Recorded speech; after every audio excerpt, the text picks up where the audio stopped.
How's it going, everybody? My name is Mike from Box and Jackalope, and welcome to episode 2 of the Kun-Lai Campfire. This week, we're joined with Skoll Shorties, and we're going to be talking about the Mok'Nathal and Rexxar.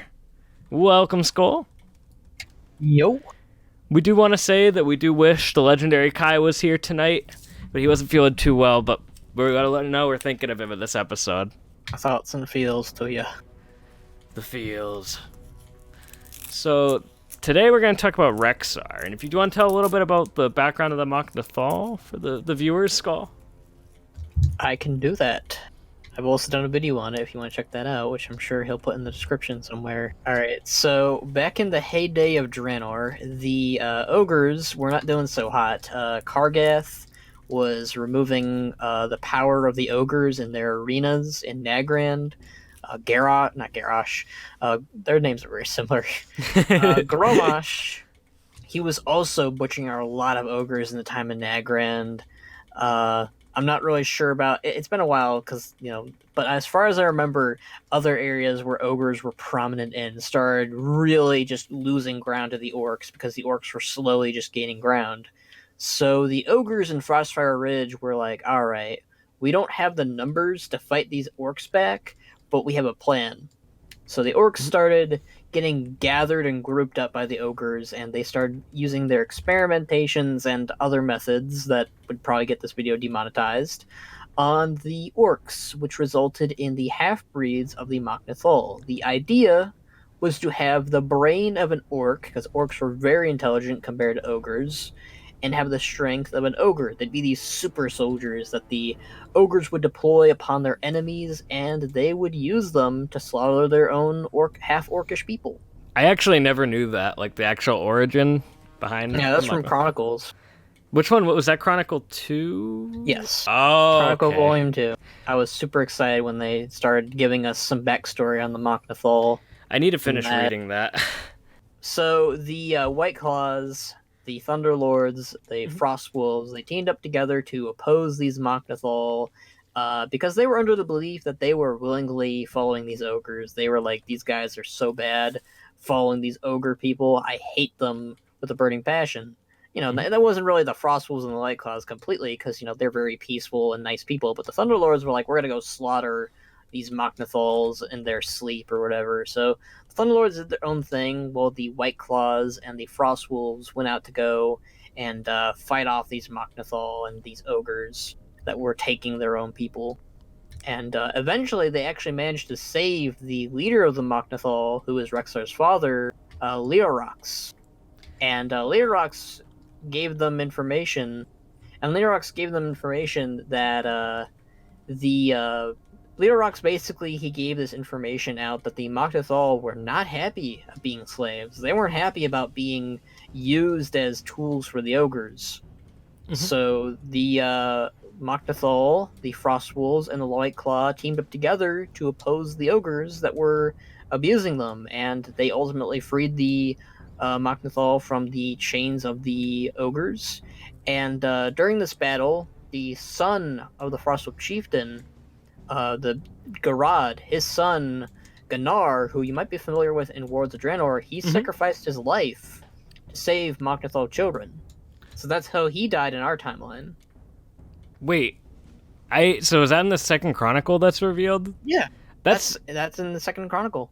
Okay, because that's something when I played through Warlords, right? Like I was always wondering if Ganar was even in the main universe because he was one of my favorite characters in Frostfire Ridge. Absolutely one of my favorite storylines in Warlords. Another thing that you were talking about that I thought was really cool right there that I had no clue. So Rexxar's father was the first leader of the Mok'Nathal? Yep, and he still is.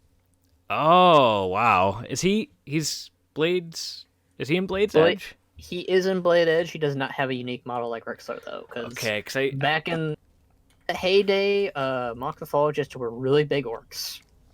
Okay, because it sounded kind of familiar when you were talking about it.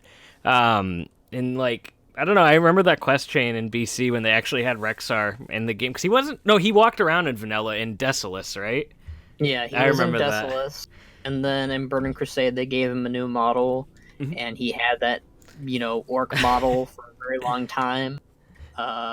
up until now in Battle for Azeroth. So for about 11 years, he had that very old orc model, but it was unique at least looking. So I'll give them credit for that. His new model is so beautiful too. It's so good. It's really good. I love everything about it. The only complaint I have about it might be the armor, because he doesn't look like an orc soldier anymore. He kind of looks like he's just kind of from. He looks like he's straight from Worlds of Draenor, honestly. He does kind of look like he was ripped from there. But there's one little detail that I do like about his model that we were talking about off stream earlier, and it's the fact you can really tell that he's half ogre, half orc. Like, I really like that. It's so cool. And I was gonna say, if you have model viewer, you can take off his little wolf cowl here, and you can see his ogre face. It looks like it's like a. You can tell that he's half ogre, half orc, and like completely. And that was one of the things, Skoll, you were saying off stream, that was like, that's one of the reasons you think that the Mok'Nathal might be playable at some point, which is something I want. Like, and this is something, I guess I'm going to tell a little story for the viewers. So, like, Rexxar, I have a weird past with him. When I was younger, I used to watch my brother play Warcraft 3. I played it years later, but I remember Rexxar was a character that stood out to me. I don't know if it's because of his pet bear and Chen Stormstout and his campaign when I was younger, but he was one of those characters that really stood out to me and I really liked when I was younger, even without knowing the lore too much, except the fact that he is the champion of the Horde, named by Thrall. Very, very cool. But, yeah, he was actually one of the reasons in Vanilla WoW I rolled a hunter, because I wanted a pet bear like Misha, and it was really cool. And seeing him in Desolace was always something that was pretty memorable for me. But I think having them playable in WoW would be something that would be good for a lot of fans, because people have been clamoring for ogres for years.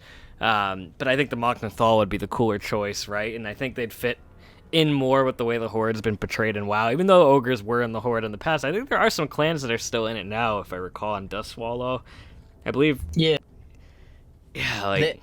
They're actually... The ogres, I believe... I'm very bad with the names... Stonemaul. The Stonemaul in Warcraft 3 were brought in by Rexxar, because Rexxar challenged their ogre chieftain to what is akin to a Makara, basically. Right. And he basically challenged him for leadership, and he earned the title of Chieftain of the Stonemaul. Oh, so, I was watching that yesterday on the, when I rewatched, like, the campaign, and I actually really liked that. That was during the whole Dalen Proudmoore stuff, right? Oh, yeah. Yeah. I have my dog in my room, so if she makes noises during this, I am very sorry, people. It's all good. We have frogs outside my window, too, so... Frogs and dogs. Yeah, dogs. Next, we got God. Yeah, it's gonna start thundering here now soon, too. No, just kidding. I mean, it is raining over here, or it was. But another thing that's kind of important about the Mok'Nathal being playable, or potentially playable as an allied race, or just a race, is they use the Kultiran assets, or the Kultiran skeleton, that was recently added in 8.1.5. So, it's very possible that we might see Mok'Nathal as an allied race in the future, because what's important about allied races is they have to be existing skeletons in the game for Blizzard. I mean, the Kultiran are an exception, too. It makes it easier for them, right? Yeah.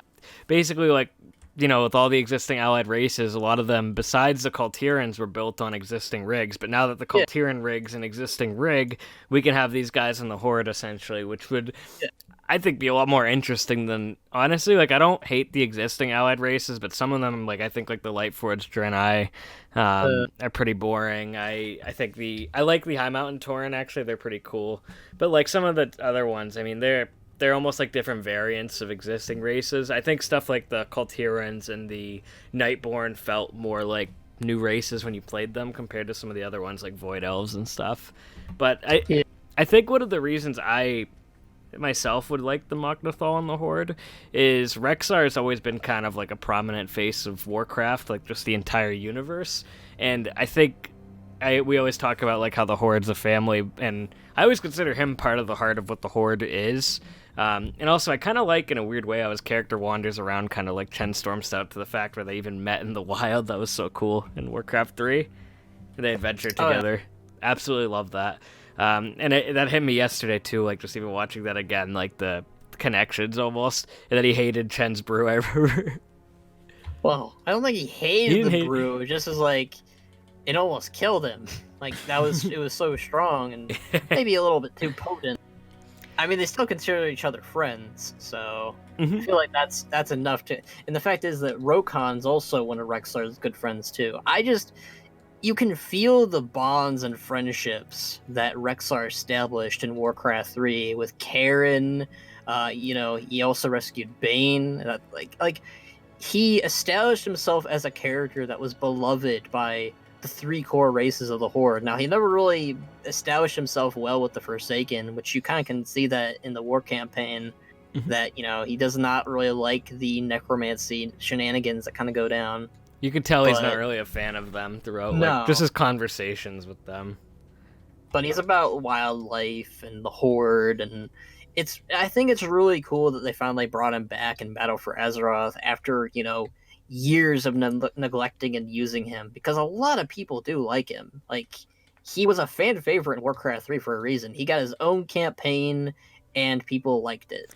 And I think that's really cool. And I'm surprised when you brought this up, too, because for some reason I had thought he was there during the Rebellion and Mists of Pandaria, but you brought up that he was planned to be there, and he wasn't, which seems weird, because it would have been awesome to see him, reunite with Chen and some of the old gang and be there to help liberate Durotar from Garrosh. I mean, there's always a chance that they might do that now, especially with the stuff going on with Sylvanas, but yeah, I believe Jesse Cox asks Blizzard what's going on with Rexxar, if they're going to use him for anything. And they did say they wanted to use Rexxar for something in the future, which we can see that kind of now. I think it was during Mr. Pandaria, so, Worlds of Draenor, they brought Rexxar into the fold again. And then in Legion, they made him a follower. Like, I think in Worlds of Draenor, we kind of got a little bit more background on Rexxar, which was kind of nice. Like, why he names things Isha, essentially, at the end of each wording, and how many beasts he lost to the Horde, or possibly the Draenei. We really don't know, like, how those animals died per se from our timeline, but in his timeline and the AU timeline, he lost it to the Iron Horde, which is why we got him as an ally if you're Horde or Alliance. If they ever kill off Misha, I'm quitting this game. Just saying. No, I'm just kidding. I'd be really sad though if that happened. I feel like that's something I brought up because I felt like they were going to focus on this more in Battle for Azeroth, which was the fact that Rexxar and Jaina might have been facing down as a showdown or something. They haven't done anything with it yet, and I don't think they're going to do it now with the storyline where it's going now. But I believe I talked to my friends about this is how I'd want it to go. Essentially, it would be a draw, but Jaina would lose her staff, which is Antonidas' staff, if you didn't know that, which was her master and tutor and all that. And Rexxar would lose Misha. And I feel like that would be some really major growth for both the characters, because for one, Jaina would lose her memento from her master and teacher, and she'd have to kind of build up her own staff or something from it. It also contained the power of the Thunder King, so that'd be a nerf bat for her, if you didn't know that too. No, I was going to say that would actually be something that would be a little bit nice to power Jaina down a little bit because of how powerful she is right now. Yeah, and, Rexxar losing Misha would just devastate the guy, because Misha's been here with Rexxar since Warcraft 3, as far as we know. Yeah, since the introduction of his character. It's almost like his other half of his character, if you really start to think about it. Like, I mean, Heroes of the Storm, that's how it goes, and a lot of people like Rexxar for that playstyle of Rexxar and Misha, the couple duo that kick ass and take names. I mean, look at this guy. How could he not kick ass and take names? The dude is barely wearing any armor, and he can still take on an army that is like a tank. Like, he took on a tank in the war campaign. That's an Azerite tank, for crying out loud. Like, I forgot about... Gosh, I need to play through the Horde war campaign again. It's been so long since I've played it. Like, I've only done it 1.5 times, only on my warrior, and that was it. So I wish they used Rexxar a little bit more in it, but what we're given, I can work with. It's better than nothing. I really like a fan like me had since the Cataclysm. I really liked the Battle of Dazar'alor, but I think a big missed opportunity was not using more named characters there. Like, I mean, if they use, I don't really want them to use Rexxar as a boss in there, No, though. no, no, don't not Rexxar per se, Oh. but just in general. I know it's kind of a random thing, not really related, but like, come on, Mansaroy Flamefist. Is he really worthy of being a boss there?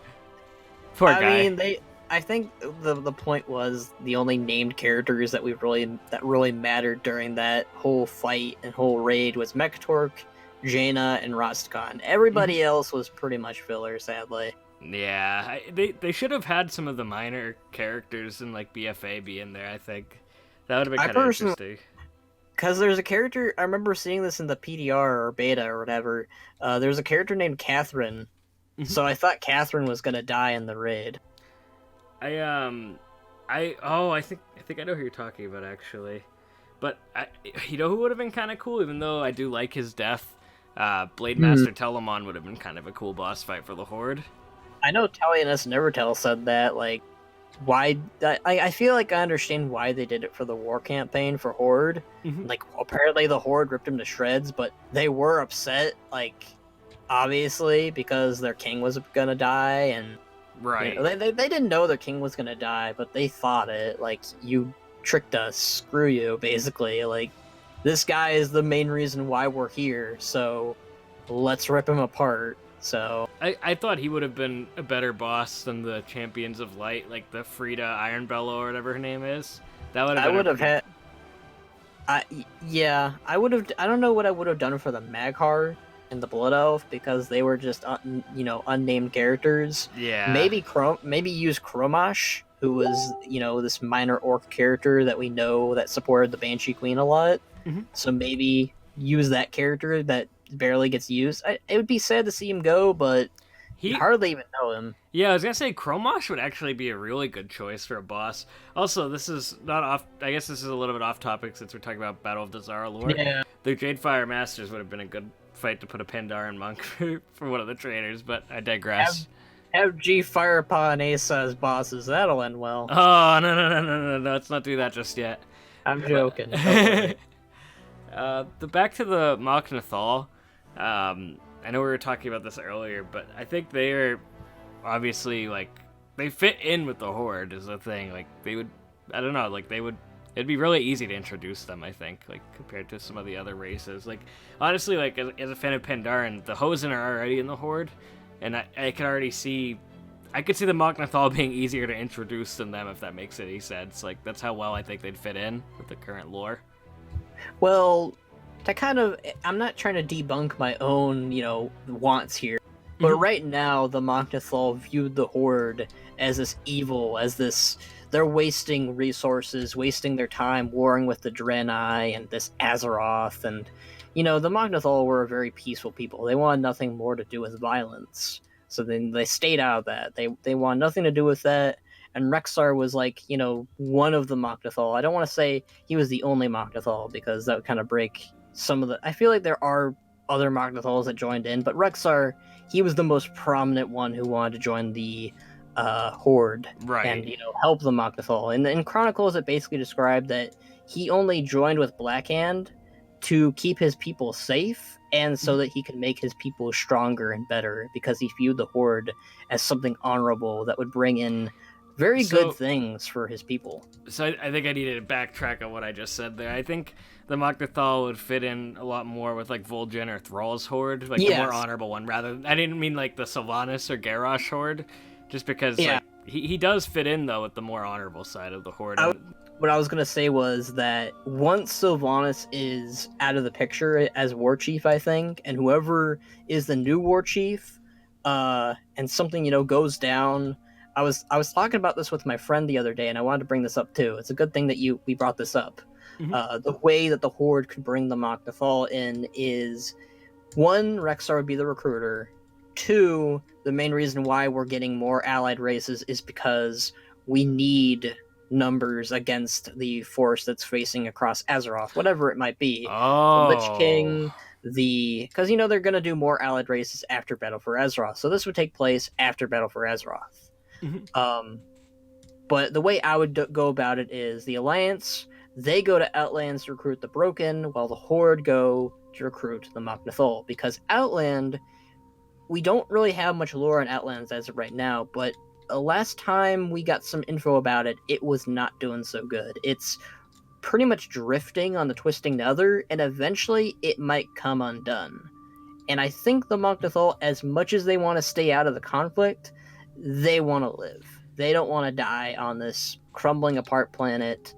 They want to save the wildlife on the planet there, and Rexxar offers them this honorable horde that's no longer led by people like Sylvanas, like Gul'dan, like Blackhand. It's led by whoever. It's led by Bane or Thrall or Sarfang, who, maybe the Orcish people or the Mok'Nathal are aware of through stories. And, probably have something with Leorox dying because he's old, and, we could really just use Rexxar as the leader, not Leorox, as much as I like him. Mm-hmm. And make Rexxar accepted by his father again, because they had that going on between them, that, hatred between each other for joining the Horde and not joining the Horde. Right. So have that basically come undone and be like, yes, we're going to join the Horde now, lead our people to a greater destiny, my son, and Rexxar becomes the leader of the Mok'Nathal, brings them to the Horde, and the Alliance brings in a comma or whatever. This is about Mok'Nathal, so I'm not going to detail too much on that, but that's what I would do. What a good mirror that you just brought up there, though. I mean, the last, like you said, we heard about Outlands, it's basically crumbling in the Twisting Nether right now, and it's going to fall apart someday. Because something, I don't want to talk about the Broken too much either, but I've thought about that. How would they introduce the Broken into the Alliance? Would we have Hatun or Akama? But the mirror right there is so good. Like, if whatever we're fighting against, the Void, the Old Gods, like whatever the next conflict is, and if we're a more honorable Horde, we are going to need every ally we can get still. I mean, the allied race system as a whole isn't going to be broken. I like the... well, to an extent. Oh wait, I just got what I just said there.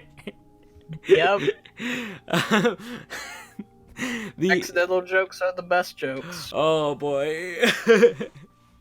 But the thing I like what you were saying too, with his father giving him leadership of the Mok'Nathal for them to move on to something greater than just being an outland preserving the wildlife, because there is going to be only so much they can do.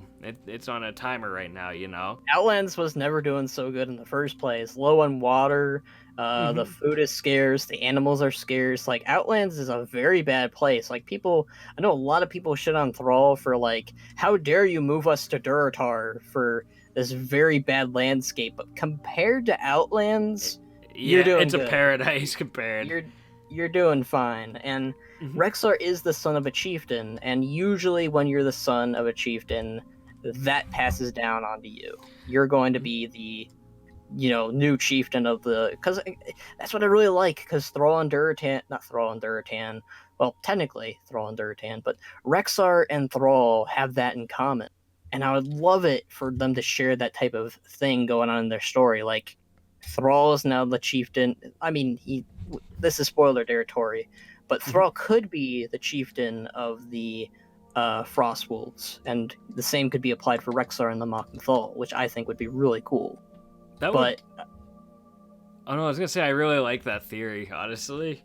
What were you gonna say? I like it too, but to be fair, I'm kind of cheating here with the Broken and the Mok'Nathal. I'm not the one that came up with that duo. That was Hypnos World. He came up with a very nice art piece of two allied races that could potentially happen, which was the Mok'Nathal and the Broken. I just really like that pairing in general, because outland races, and there aren't any other races really left on Outlands that are as prominent as those two, because as far as I know, most of the Mag'har came with Garrosh to Azeroth. All the Blood Elves are back on Azeroth, back in Quel'Thalas, because Quel'Thalas is dead. There's no reason for them to remain there. So that really only leaves the Fel Orcs, Mok'Nathal, maybe the Illidari, the Broken, as the prominent races of Outlands. So that's why it's easy to come up with those two. Hell, and the thing you could almost argue too, say we go into like a Rise of the Void expansion, we don't know what's going to happen at the end of BFA, but like, say the Void Lords become a more important thing, they could have an easy introduction with the Void Lords basically finishing off Outland if they really wanted to push these races into the factions. And I could see them really fitting in well with a theme like that. So. Oh, I forgot completely about the ethereals. The ethereals are also on Outlands, which could also tie into the Void story because the ethereals are very tied in with the Void. I think it's only a matter of time soon before we find ourselves back in former Draenor. But I just really like the idea of Mok'Nathal and Broken coming in, especially because the Broken, they use both the Draenei and the Tauren skeletons, interestingly enough. So, Akama, he uses a Tauren skeleton, and Hatun uses a Draenei skeleton. So it's very interesting. That would be great if we had two different variations of the race. I don't know how much time Blizzard would want to spend on that, but I'd be more than okay with that. I'd be fine with the Tauren skeleton for them because they already have two Draenei's. So, and the Mok'Nathal, like we said, has the Kultiran skeleton. So they already look pretty different. And another thing I wanted to talk about when we were talking about how Mok'Nathals would be probably better is I think the main issue with ogres is the females.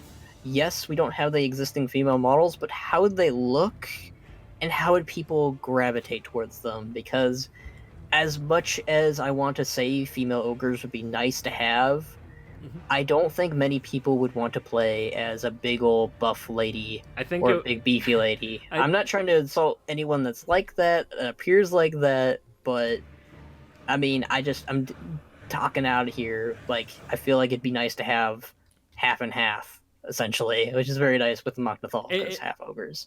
Yeah, like that's what I was thinking. Like, it would be nice to have that because it would become, I think, more appealing for a lot of people to want to play as, I guess. Yeah. As just a badass look. Like, can you imagine the transmog you could put on Rexxar, though? Imagine your armor on Rexxar's.